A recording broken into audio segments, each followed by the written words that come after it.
Hi guys, welcome back to my YouTube channel Priji's vlog. ഓണമൊക്കെ എല്ലാവരും ആഘോഷിച്ചു എന്ന് കരുതുന്നു. നമുക്ക് ഇന്നത്തെ വീഡിയോയിലോട്ട് പോകാം. ഇന്നത്തെ വീഡിയോ ഒരു കുഞ്ഞ് ഹെയർ കെയർ വീഡിയോ ആണ് കേട്ടോ. അപ്പോൾ നമുക്ക് നേരെ വീഡിയോ കാണാം. അതിനു മുമ്പേ ഇതുപോലുള്ള വീഡിയോസൊക്കെ നിങ്ങൾക്ക് കാണാൻ ഇഷ്ടപ്പെടുവാണെങ്കിൽ എൻ്റെ ചാനലൊന്ന് സബ്സ്ക്രൈബ് ചെയ്തിട്ട് സപ്പോർട്ട് ചെയ്യണം കേട്ടോ. വീഡിയോസൊക്കെ ഇഷ്ടപ്പെടുവാണെങ്കിൽ ലൈക്ക് ചെയ്യാനും കമൻറ്റ് ചെയ്യാനും ഷെയർ ചെയ്യാനും ഒന്നും ആരും മറക്കല്ലേ. ഞാനൊരു പാത്രത്തിൽ ഇവിടെ കുറച്ച് ചെമ്പരത്തിപ്പൂവും കുറച്ച് ചെമ്പരത്തിയുടെ തളിരിയിലേക്ക് പറിച്ച് വെച്ചിട്ടുണ്ട് കേട്ടോ. അപ്പോൾ ഞാൻ മിക്കവാറും ഹെയർ കെയർ ചെയ്യണത് ചെമ്പരത്തി കൊണ്ടായിരിക്കും. അല്ലെങ്കിൽ ചെമ്പരത്തിയുടെ താളി പറിച്ചിടാറുണ്ട്, അല്ലെങ്കിൽ ചെമ്പരത്തിപ്പൂവും ചെമ്പരത്തിയുടെ ഇലയൊക്കെ കൊണ്ടിട്ട് ഇതുപോലെ എന്തെങ്കിലും ഒരു ഹെയർ മാസ്ക് ചെയ്യാറുണ്ട് കേട്ടോ. മിക്കവാറും അങ്ങനെ ചെയ്യാറുണ്ട്. അപ്പോൾ ഇന്ന് ഞാൻ ചെമ്പരത്തി കൊണ്ടൊരു ഹെയർ മാസ്ക് ആണ് കേട്ടോ ചെയ്യണം. അപ്പോൾ അതിനായിട്ട് ഞാനിവിടെ കുറച്ച് ചെമ്പരത്തിപ്പൂവും ചെമ്പരത്തിയുടെ ഇലയൊക്കെ പറിച്ച് വെച്ചിട്ടുണ്ട്. ഇനി നമുക്ക് നന്നായിട്ട് കഴുകിയെടുക്കണം. ചെമ്പരത്തിയുടെ ഇലയിലൊക്കെ നല്ല പൊടി ഉണ്ടാവും. അത് നന്നായിട്ട് കഴുകിയിട്ട് നമുക്കിത് മിക്സിയിലിട്ട് അടിച്ചെടുക്കണം കേട്ടോ. അപ്പോൾ അതിനായിട്ട് ഞാൻ അതേ മിക്സിയുടെ ജാർ എടുത്തിട്ടുണ്ട്. അതിലേക്ക് കഴുകിയെടുത്ത ചെമ്പരത്തിയുടെ ഇലയും പൂവൊക്കെ പിച്ചി ഇട്ട് കൊടുക്കുന്നുണ്ട് കേട്ടോ. നന്നായിട്ട് പെട്ടെന്നൊന്ന് അരഞ്ഞ് കിട്ടാൻ വേണ്ടിയിട്ടാണ് ഇങ്ങനെ പിച്ചി ഇട്ട് കൊടുക്കുന്നത്. ഈ ഒരു ഹെയർ മാസ്ക് യൂസ് ചെയ്യുമ്പോൾ നമ്മുടെ മുടി നല്ല കട്ടിയിൽ വളരും, നല്ല നീളത്തോടു കൂടി തന്നെ വളരും. മുടി കൊഴിച്ചിലൊക്കെ നല്ലോണം കൺട്രോളിലാവും കേട്ടോ. ആഴ്ചയിൽ ഒരു തവണ നമുക്ക് ചെയ്യാൻ പറ്റും. അതല്ലെങ്കിൽ ആഴ്ചയിൽ 2 തവണ ചെയ്യുന്നവരും ഉണ്ട് കേട്ടോ. അപ്പോൾ ഞാൻ ചിലപ്പോൾ ആഴ്ചയിൽ 1 തവണ അല്ലെങ്കിൽ 2 ആഴ്ച കൂടുമ്പോഴൊക്കെ 1 തവണ ചെയ്യാറുണ്ട്. ഇവിടെ ജാറിലേക്ക് ചെമ്പരത്തിപ്പൂവും ഇലയൊക്കെ അരയ്ക്കാൻ വേണ്ടിയിട്ട് ഞാൻ എടുത്ത് വെച്ചിട്ടുണ്ട്. പിന്നെ ഇതിലേക്ക് ഞാൻ വേറൊരു സാധനം കൂടി ചേർക്കുന്നുണ്ട് കേട്ടോ. അതായത് നമ്മുടെ വീട്ടിലെപ്പോഴും ഉണ്ടാകുന്ന സാധനമാണ് കട്ടൻ ചായ. കട്ടൻ ചായയും കൂടി ഇതിലേക്ക് ചേർക്കുന്നുണ്ട്. അപ്പോൾ ഇതിലേക്ക് ചേർക്കാൻ വേണ്ടിയിട്ട് നമ്മൾ വീട്ടിൽ കുടിക്കാൻ വേണ്ടിയിട്ട് തിളപ്പിക്കുന്ന രീതിയിലല്ല എടുക്കേണ്ടത്.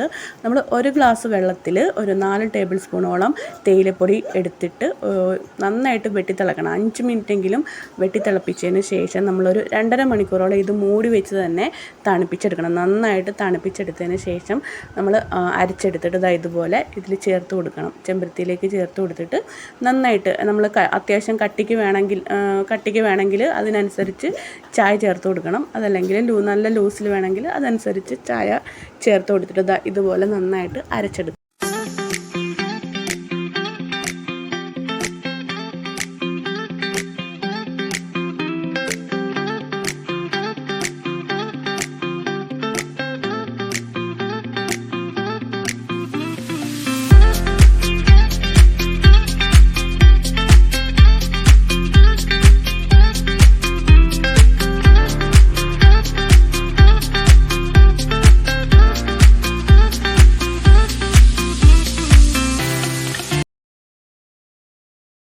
മുടിയുടെ അളവിന് അനുസരിച്ചിട്ട് വേണം നമ്മൾ ചെമ്പരത്തിയുടെ ഇലയും പൂവൊക്കെ എടുത്തിട്ട് ഇതുപോലെ പാക്ക് ഉണ്ടാക്കി എടുക്കാനായിട്ട്.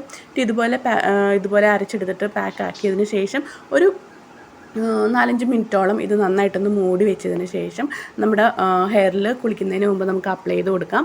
അപ്പം നല്ല ലൂസായിട്ട് വേണമെന്നുണ്ടെങ്കിൽ കുറച്ചും കൂടെ തേയില വെള്ളം ചേർത്ത് കൊടുത്തിട്ട് നമുക്ക് ലൂസായിട്ട് എടുക്കാം. അല്ലെങ്കിൽ നല്ല കട്ടിയിൽ വേണമെന്നുണ്ടെങ്കിൽ കുറച്ച് മാത്രം തേയില വെള്ളം ആഡ് ചെയ്ത് കൊടുത്തിട്ട് നമുക്കിതുപോലെ അരച്ചെടുക്കാം കേട്ടോ. അപ്പോൾ നമ്മളിത് തലയിൽ തേക്കുന്നതിന് മുന്നേ നമ്മുടെ തല ഒന്ന് ഓയിൽ ചെയ്യണം കേട്ടോ. നമ്മൾ ഏത് ഹെയർ ഓയിലാണോ യൂസ് ചെയ്യണത്, സാധാരണ വെളിച്ചെണ്ണയാണെങ്കിൽ അല്ലെങ്കിൽ ഹെയർ ഓയിൽ എന്തെങ്കിലും യൂസ് ചെയ്യുകയാണെങ്കിൽ അതാണെങ്കിൽ നമുക്ക് തലയിൽ തേച്ചിട്ട് വേണം ഈ ഒരു പാക്ക് അപ്ലൈ ചെയ്ത് കൊടുക്കാൻ. കാരണം ഈ ഒരു പാക്ക് അപ്ലൈ ചെയ്ത് കഴിഞ്ഞിട്ട് നമ്മൾ വാഷ് ചെയ്ത് മുടി ഉണങ്ങി കഴിയുമ്പോൾ നമ്മുടെ ഹെയർ നല്ല ഡ്രൈ ആയിരിക്കും കേട്ടോ. അപ്പം ആ ഡ്രൈനെസ് ഒന്ന് കുറയ്ക്കാൻ വേണ്ടിയിട്ടാണ് കുറച്ച് ഓയിൽ നമ്മൾ തലയിൽ നന്നായിട്ട് അത്യാവശ്യം നല്ല രീതിയിൽ തന്നെ ഓയിൽ തേച്ച് കൊടുത്തിട്ട് ഒന്ന് മസാജ് ചെയ്ത് കൊടുക്കണം. അതിനുശേഷം നമുക്ക് ഈ പാക്ക് അപ്ലൈ ചെയ്ത് കൊടുക്കാം.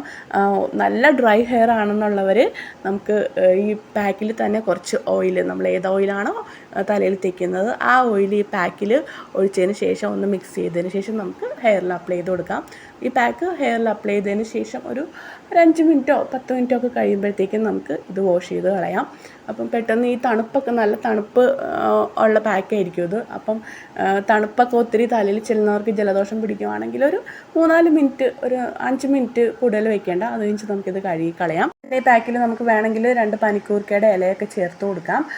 ജലദോഷമൊക്കെ ഇത് നല്ല തണുപ്പുള്ള പാക്കാണ്. നമ്മൾ തലയിൽ ഇടുമ്പോൾ തന്നെ അറിയാം അത്യാവശ്യം നല്ല തണുപ്പുണ്ടാവും. അപ്പം പെട്ടെന്ന് തലയിൽ തണുപ്പ് ചെല്ലുമ്പം ചിലർക്ക് ജലദോഷമൊക്കെ ഉണ്ടാവും. അപ്പോൾ അങ്ങനെയുള്ളവർക്ക് വേണമെങ്കിൽ നമുക്ക് ഇതിൽ ഒരു 3-4 പനിക്കൂർക്കയുടെ ഇലയും കൂടി ഇട്ടിട്ട് നമുക്ക് ഈ പാക്ക് ഉണ്ടാക്കി എടുക്കാം. അപ്പോൾ ആഴ്ചയിൽ 1 തവണയോ അല്ലെങ്കിൽ 2 ആഴ്ച കൂടുമ്പോഴൊക്കെ നമുക്ക് ചെയ്യാവുന്ന ഒരു ഹെയർ കെയർ ആണ് കേട്ടോ ഇത്. ഞാൻ മിക്കപ്പോഴും ചെയ്യാറുണ്ട്. ഹെയർ മൊത്തം കവർ ചെയ്യത്തക്ക രീതിയിൽ തന്നെ ഈ പാക്ക് അപ്ലൈ ചെയ്ത് കൊടുക്കണം. മൊത്തം നല്ല രീതിയിൽ തന്നെ കവർ ചെയ്യത്തക്ക രീതിയിൽ തന്നെ അപ്ലൈ ചെയ്ത് കൊടുത്തതിന് ശേഷം നമുക്ക് വാഷ് ചെയ്ത് കളയാം. ഒരു 10 മിനിറ്റ് കഴിഞ്ഞിട്ട് വാഷ് ചെയ്ത് കളയാം. വാഷ് ചെയ്ത് കളയുമ്പോൾ ഒത്തിരി വെള്ളത്തിൽ നമ്മുടെ മുടി നന്നായിട്ട് ഒലച്ച് തന്നെ വാഷ് ചെയ്ത് കളയണം കേട്ടോ. നല്ലപോലെ തിരുമ്മി നല്ലപോലെ മസാജ് ചെയ്ത് കൊടുത്ത് തന്നെ വാഷ് ചെയ്ത് കളയണം. അതിനുശേഷം മുടി നന്നായിട്ട് ഉണങ്ങിയതിന് ശേഷം കോംബ് ചെയ്ത് കൊടുത്താൽ മതി. അങ്ങനെ കോംബ് ചെയ്യുമ്പോൾ ചെമ്പരത്തിയുടെ ബാക്കിയുള്ള ആ ഒരു തരിയൊക്കെ ഉണ്ടെങ്കിൽ ഉണങ്ങിക്കഴിഞ്ഞ് കോംബ് ചെയ്ത് കൊടുക്കുമ്പോൾ അതങ്ങ് പൊയ്ക്കും. ഇപ്പോൾ എവിടെയെങ്കിലും ഫംഗ്ഷൻസിനൊക്കെ പോകാണ്ടെങ്കിൽ മുടി നല്ല സ്റ്റൈലായിട്ട് നല്ല ഷൈ ആയിട്ടൊക്കെ കിടക്കണമെന്നുണ്ടെങ്കിൽ നമുക്ക് തലേ ദിവസം ഈ പാക്ക് അപ്ലൈ ചെയ്ത് കൊടുക്കാം കേട്ടോ. അപ്പം എൻ്റെ വീഡിയോ ഇത്രയേ ഉള്ളൂ. വീഡിയോ ഇഷ്ടപ്പെട്ടിട്ടുണ്ടെങ്കിൽ ലൈക്ക് ചെയ്യണം, കമൻറ്റ് ചെയ്യണം, ഷെയർ ചെയ്യണം. അപ്പം ഇതുപോലുള്ള വീഡിയോസൊക്കെ കാണാൻ ഇഷ്ടമാണെങ്കിൽ എൻ്റെ ചാനൽ സബ്സ്ക്രൈബ് ചെയ്തിട്ട് സപ്പോർട്ട് ചെയ്യാനൊന്നും മറക്കരുത്. അപ്പോൾ നമുക്ക് അടുത്ത വീഡിയോയിൽ കാണാം. അതുവരേക്കും ടാറ്റാ.